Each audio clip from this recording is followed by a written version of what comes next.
and that Kamala Harris and Joe Biden weaponized the court system and the justice system in this country. The hosts of The View have once again found themselves in hot water after a controversy involving one of their most outspoken panelists, Joy Behar. During a heated segment, Behar made a dismissive and sexist remark about Karoline Leavitt, a 27-year-old conservative political strategist and former Trump press secretary. She implied that Leavitt had only secured her role because of her looks, rather than her skills or qualifications. I think she's probably been put in there because, according to Donald Trump, she's a 10, Behar quipped, dripping with sarcasm and condescension. The comment immediately sparked outrage, not just from conservative circles, but from a much broader audience. Many were quick to point out the hypocrisy of Behar, a self-proclaimed feminist engaging in the exact kind of sexist rhetoric that The View claims to oppose. This moment didn't just expose Behar's bias, it highlighted a much larger issue within mainstream media's selective treatment of women. The idea that a woman's success should be reduced to her physical appearance was something The View had spent years condemning, yet here was one of its longest-running hosts doing just that. Let's talk about the fact that Democrats have been labeling President Trump a to democracy for the better half of 10 years. Let's talk about how they have compared him to one of the worst mass in the history of the world.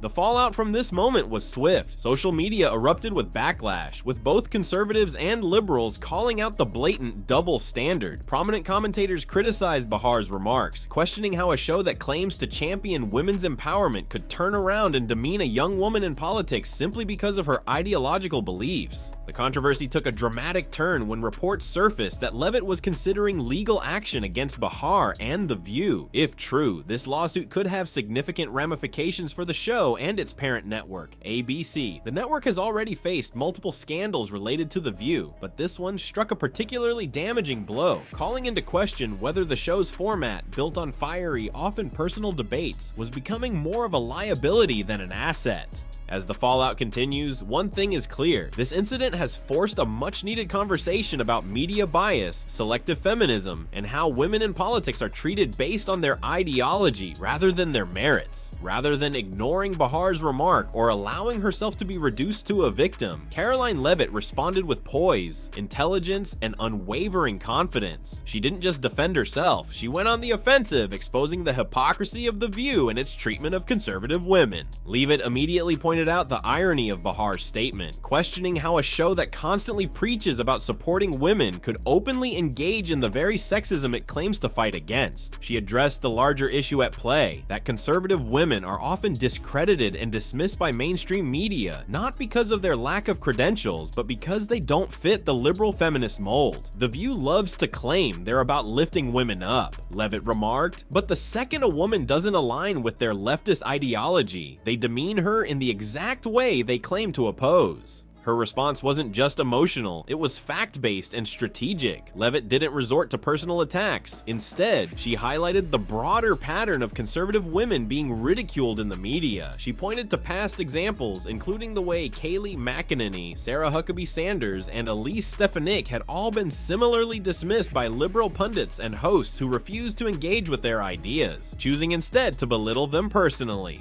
And now to hear you talk about it, and to hear anybody talk about the wokeness was put in place for a reason. At this point, the debate took an even more heated turn when Whoopi Goldberg jumped in, attempting to shift the discussion toward wokeness. She accused Leavitt of not understanding the historical significance of progressive policies that allowed women to enter spaces of power. Goldberg's argument was meant to undercut Leavitt's position, but it ended up reinforcing the very problem critics of The View have long pointed out. Rather than engaging in a productive conversation, the show's hosts often resort to moral grandstanding and dismissive rhetoric. Goldberg's outburst didn't just fail to weaken Leavitt's argument, it strengthened it. Many viewers noted that instead of responding to Leavitt's points, The View's panelists attempted to silence her with condescension. This only made Leavitt's rebuttal more impactful, as she remained composed and refused to be intimidated by the show's typically aggressive format. Her ability to stand firm in the face of hostility resonated with many viewers, who saw her as a rare example of someone willing to challenge mainstream media narratives without backing down.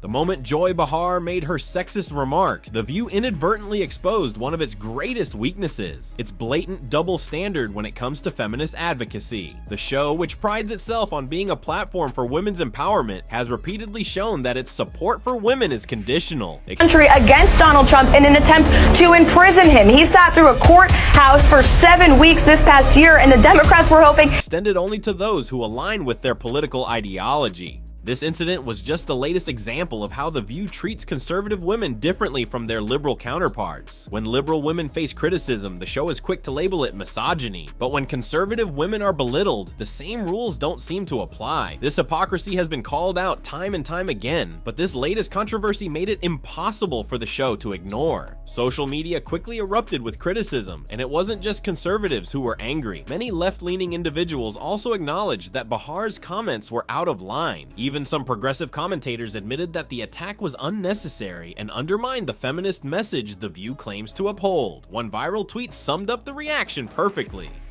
Joy Behar just did exactly what The View always claims to fight against. This is peak hypocrisy. Behind the scenes, the backlash created serious problems for ABC.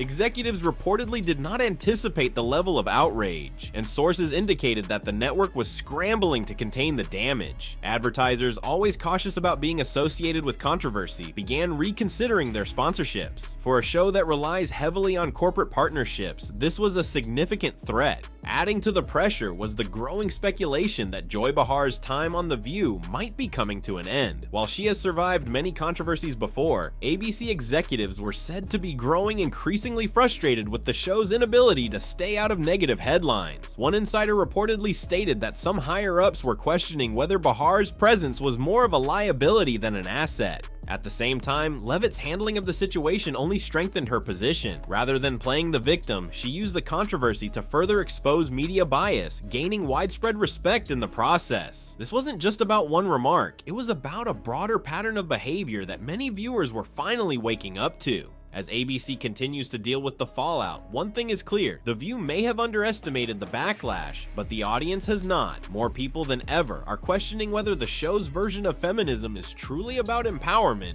or if it's just another tool for pushing a selective political agenda. The fallout from Joy Behar's remarks about Karoline Leavitt has left The View and ABC facing some tough decisions. What started as a typical fiery debate on the show has spiraled into a much larger discussion about hypocrisy, feminism, and the role of mainstream media in shaping political discourse. For ABC, this is more than just a PR crisis. It's a potential turning point for one of its most well-known programs. If the backlash continues to grow and advertisers begin pulling support, the network may have no choice but to rethink its approach. Whether that means finally holding Joy Behar accountable, or We fought and busted our behinds to make sure that you didn't have to worry about this. making broader changes to the show's format remains to be seen, but one thing is certain: the days of The View operating without real consequences may be coming to an end. For Joy Behar, this controversy has placed her in one of the most precarious positions of her career. While she has survived many scandals before, this one feels different. The widespread nature of the backlash, combined with the legal implications of Leavitt's potential lawsuit, means that Behar may not be able to simply brush this off as just another debate gone wrong. If ABC decides that she has become more of a liability than an asset, her long tenure on the show could be in jeopardy. As for Karoline Leavitt, this incident has only elevated her profile. Her handling of the situation, calm, poised, and fact-based, has earned her respect from many, even those who may not align with her politically. By standing her ground and refusing to let The View define her, Because black people couldn't get into colleges.